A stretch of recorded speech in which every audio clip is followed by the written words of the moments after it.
Rasulullah sallallahu alaihi wasallam adalah orang yang sudah dijamin Allah masuk surga. Tetapi beliau juga menerima wasiat. Beliau juga menerima nasihat dari malaikat Jibril alaihi salam. Malaikat Jibril bukan hanya sekedar menyampaikan wahyu kepada Rasulullah, tetapi dia juga memberikan nasihat kepada Nabi Muhammad sallallahu alaihi wasallam. Tani Jibril alaihi salam faqala ya Muhammad. Jibril mendatangiku, kata Muhammad, isma syi'ta fa innaka mayyitun. Wahai Muhammad, hiduplah engkau sesukamu, dan sesungguhnya engkau pun akan mati. Ini makna pengajarannya apa, Bapak Ibu jamaah? Bahwa mati itu adalah sesuatu yang pasti. Cuma kita tidak tahu di mana nanti kita akan mati. Tidak kita tahu apakah di rumah yang selama ini kita bangun mewah besar, apakah nanti ketika di akhir hayatku akan meninggal di rumahku. Maka tidak ada yang dapat mengetahui dengan pasti. Tetapi orang hari ini banyak melupakan tentang persiapan, bahwa perjalanan kita masih panjang. Ketika kita berangkat dari Ujung Batu ke Pekanbaru, itu hanya butuh waktu 4 jam. Tapi ketika kita berangkat menghadap Allah Subhanahu wa taala, perjalanan yang begitu panjang membutuhkan bekal yang begitu banyak. Maka kita hari ini, di subuh ini saya ingin tanya sama ibu-ibu, di subuh ini kita menyiapkan urusan dunia apa urusan akhirat? Bu, kita ulang sekali lagi, mungkin tadi kurang konsentrasi. Subuh ini kita menyiapkan urusan dunia apa urusan untuk akhirat? Untuk akhirat. Maka datang ke masjid itu bukan hanya sekali, tetapi mestilah berkali-kali. Ada orang datang ke masjid sekali saja. Kapan lagi? Setelah meninggal baru datang lagi. Tapi insya Allah datang ke masjid sampai tua, bukan menunggu tua baru datang ke masjid. Nah, kita siapkan bekal nih Pak. Maka bekal yang pertama yang kita siapkan adalah wasiat Jibril kepada Nabi Muhammad sallallahu alaihi wasallam, isma syi'ta fa innaka mayyitun. Muhammad, isma syi'ta fa innaka mayyitun, sesungguhnya engkau akan mati Muhammad. Maka kita siapkan anak yang selama ini kita bangga-banggakan, anak yang selama ini kita sekolahkan jauh-jauh, belum tentu dia dapat mendoakan kita. Kenapa begitu Ustaz? Nanti mana tahu dia pula yang dahulu meninggalkan kita, bagaimana pula dia mau mendoakan kita? Tapi kalau kita nanti dahulu yang akan meninggal, mungkin barangkali dia bisa mendoakan kita. Allahumma ighfir lahu warhamhu wa'afihi wa'fu'anhu. Dia doakan kita di keheningan malam dia. Dia doakan kita di salat 5 waktu yang dia kerjakan sehari semalam. Tapi kalau kita yang dahulu berangkat masih bisa didoakan. Tapi kalau anak kita yang dahulu, maka ini mesti kita siapkan Bapak Ibu jamaah yang dimuliakan Allah Subhanahu wa taala.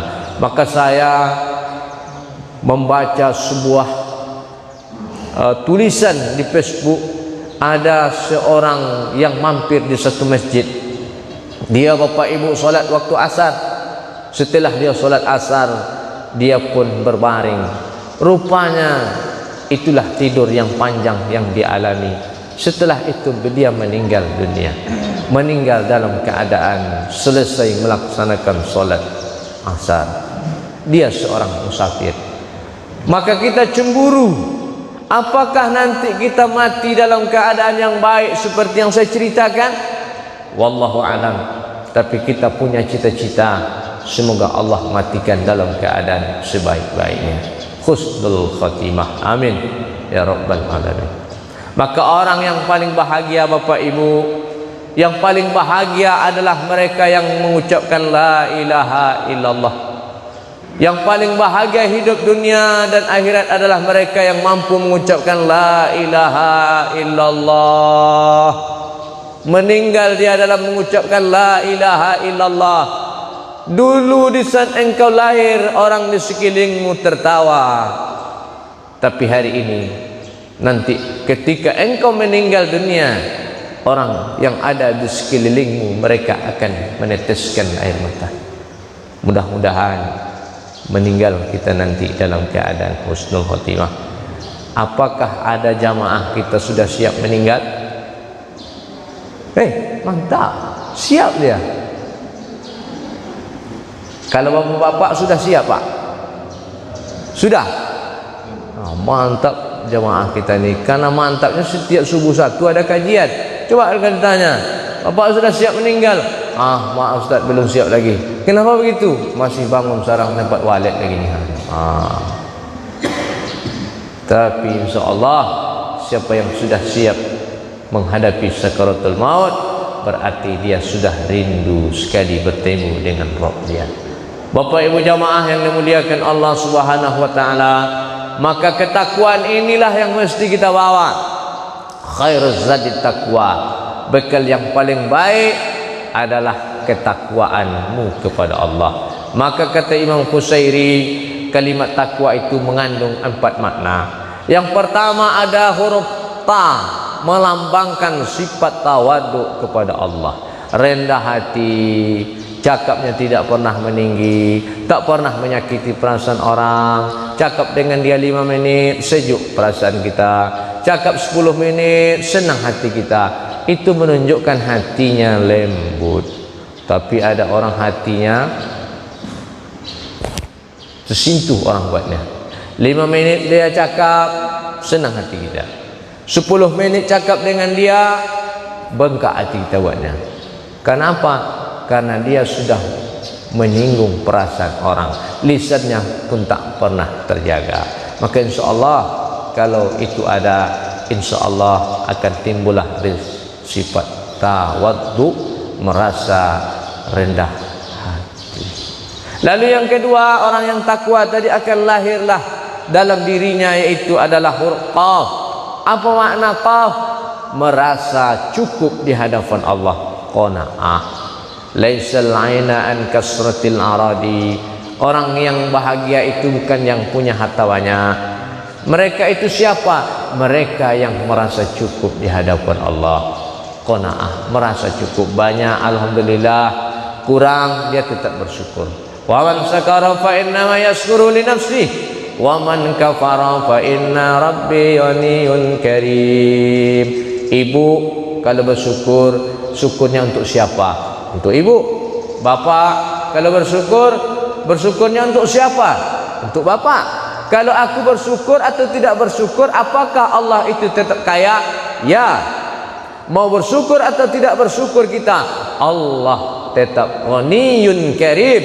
Allah tetap kaya. Lalu kalau kita bersyukur itu untuk apa? Allah akan tambah nikmat Allah kepadamu. Allah janji Bapak Ibu jamaah, kalau ingin ditambah Allah rezeki, maka kata Allah, kuatkan rasa takwamu kepada Allah. Kalau ingin rezekimu ditambah Allah, maka banyak-banyak bersyukur kepada Allah. Itu janji Allah. Allah tak pernah ingkar janji. Maka sebaik-baik janji adalah janji Allah kepada hambanya. Bapak Ibu jamaah yang dimuliakan Allah Subhanahu wa taala, tapi ada kalanya kita merasa putus asa. Selama bapak ibu saya ditakdirkan Allah hidup di atas permukaan bumi ini, satu pesan saya, selama itu pula lah ujian akan datang kepada kita. Selama bapak ditakdirkan Allah hidup di atas muka bumi ini, selama itu pula lah ujian Allah akan datang kepada kita.